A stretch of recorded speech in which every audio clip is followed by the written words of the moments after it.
Assalamualaikum warahmatullahi wabarakatuh. Selamat pagi teman-teman semua.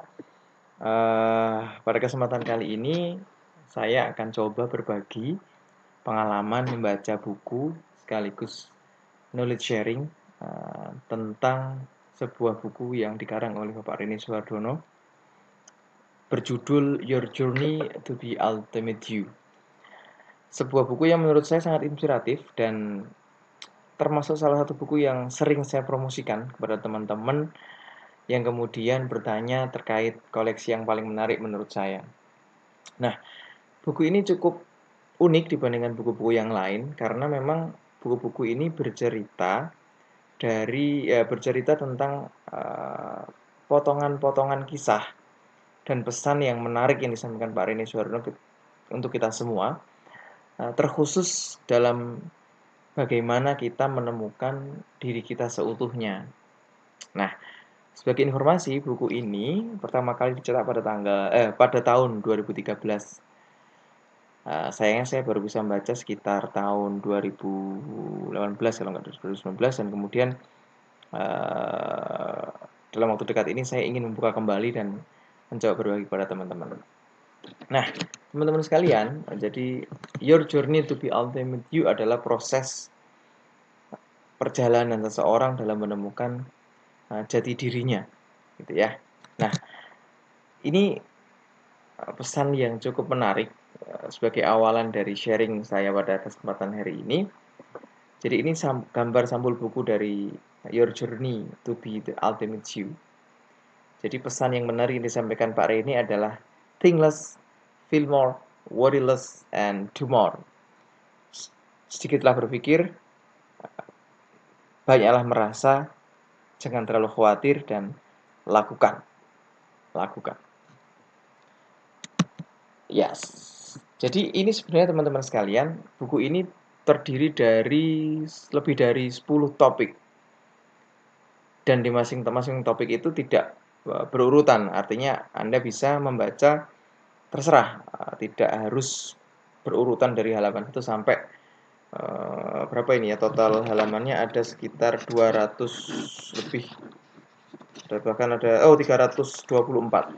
Jadi tidak harus berurutan, tapi bagian-bagian mana yang Anda suka bisa Anda baca seketika itu. Nah, pada kesempatan hari ini saya ingin mencoba membagi 5 tulisan yang ada di buku ini yang menurut saya menarik dan semoga bisa menjadi bahan internalisasi saya untuk kehidupan saya pribadi khususnya, dan siapa tahu bisa bermanfaat untuk teman-teman yang mendengarkan. Nah, untuk tulisan yang pertama, beliau memberikan judul Reading Brings Knowledge, Writing Brings Wisdom.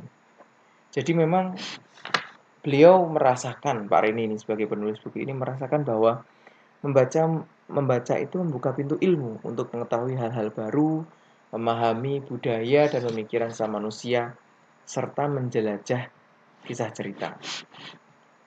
Beliau menceritakan bahwa dari kebiasaan yang baca buku, bahkan beliau sempat menjuluki dirinya sendiri sebagai kutu buku, membantu beliau dalam menyelesaikan masalah-masalah sulit di momen-momen dalam perjalanan hidup beliau. Nah, teman-teman sekalian, mungkin di antara kita, termasuk saya, mungkin termasuk orang yang agak malas membaca. Tapi ketika kita merenungi apa yang beliau sampaikan, memang benar ya. Membaca dapat membuka pintu ilmu untuk mengetahui hal-hal baru, memahami budaya dan pemikiran sesama manusia, serta menjelajah kisah cerita. Nah, pesan beliau berikutnya adalah menulis membuka pintu hati untuk mengeksplorasi kedalaman pemikiran dan perasaan diri. Jadi, beliau berpesan kepada kita semua bahwa jangan berhenti di membaca, tapi cobalah untuk menulis, karena menulis itu akan mengeksplorasi kedalaman pemikiran dan perasaan diri. Dan yang paling penting menurut beliau dalam di buku ini disampaikan bahwa writing is never about knowing, it is about sharing and caring. Ini menarik dan harusnya menjadi motivasi kita sih. Jadi untuk menulis itu nggak butuh pengetahuan. Artinya bukan nggak butuh pengetahuan, tapi jangan berpikir pengetahuan dulu, tapi bagaimana Anda berpikir menulis itu adalah sarana Anda untuk berbagi dan peduli kepada orang lain. Ini cukup menarik. Berikutnya teman-teman sekalian, nah saya mengambil tulisan berikutnya yang berjudul I'm the master of my own fate. Kira-kira pada intinya adalah saya adalah yang paling ahli terhadap diri saya sendiri. Intinya gitu. Nah, pertanyaan yang kemudian saya munculkan dan dimunculkan beliau dalam buku ini adalah, berapa kali sih Anda mengalami yang namanya kebetulan? Saya pribadi banyak sekali pastinya.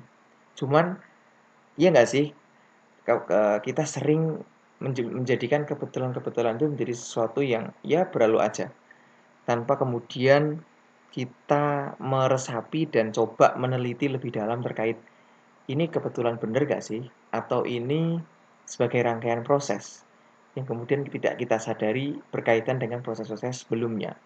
Nah, ini tidak perlu dijawab, tapi cukup direfleksikan kepada diri kita masing-masing.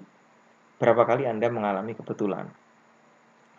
Nah, pesan beliau Pak Reni ini dalam buku ini mengatakan bahwa bisa jadi kebetulan itu adalah pesan dan peluang untuk memahami esensi hidup melalui pemahaman diri yang lebih baik. Jadi memang jangan anggap hari ini adalah jangan anggap kebetulan itu menjadi sesuatu yang begitu saja, tapi berpikirlah bahwa itu bisa jadi adalah rangkaian proses yang Anda alami dalam hidup, yang kemudian ketika Anda melakukan perenungan dan pemahaman lebih dalam, bisa menuntun Anda kepada jalan yang lebih baik.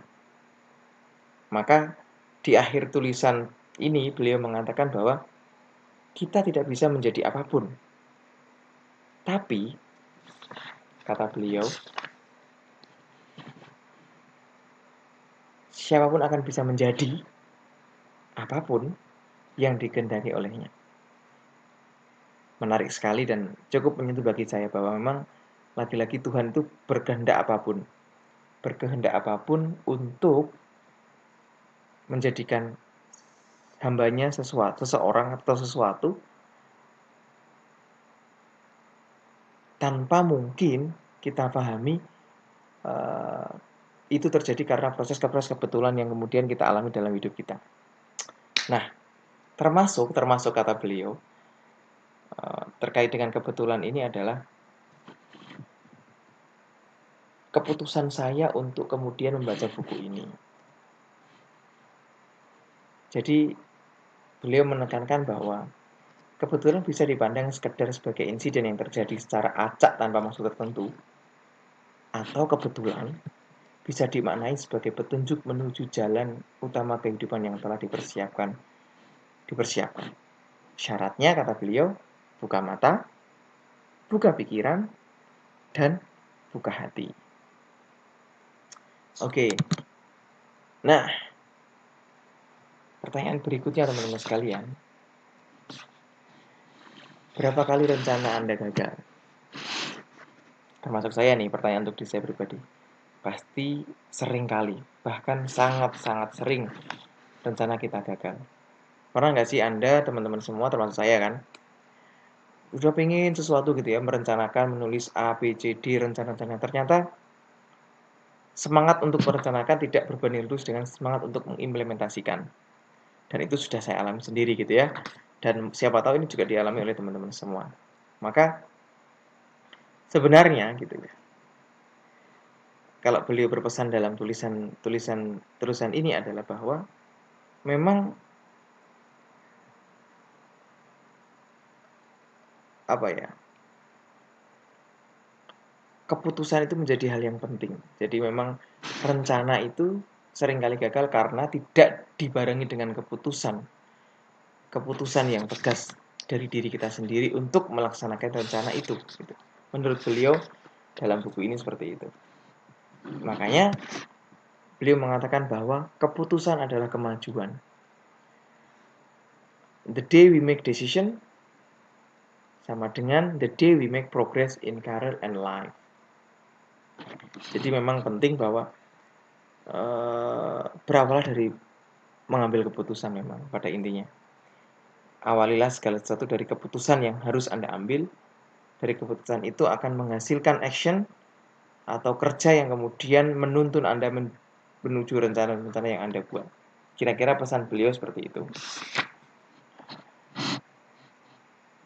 Dan beliau juga berpesan bahwa esensi mengejar kebahagiaan itu sebenarnya bukan pada kebahagiaan itu sendiri, tapi pada proses perjalanan menuju menjadi bahagia tersebut.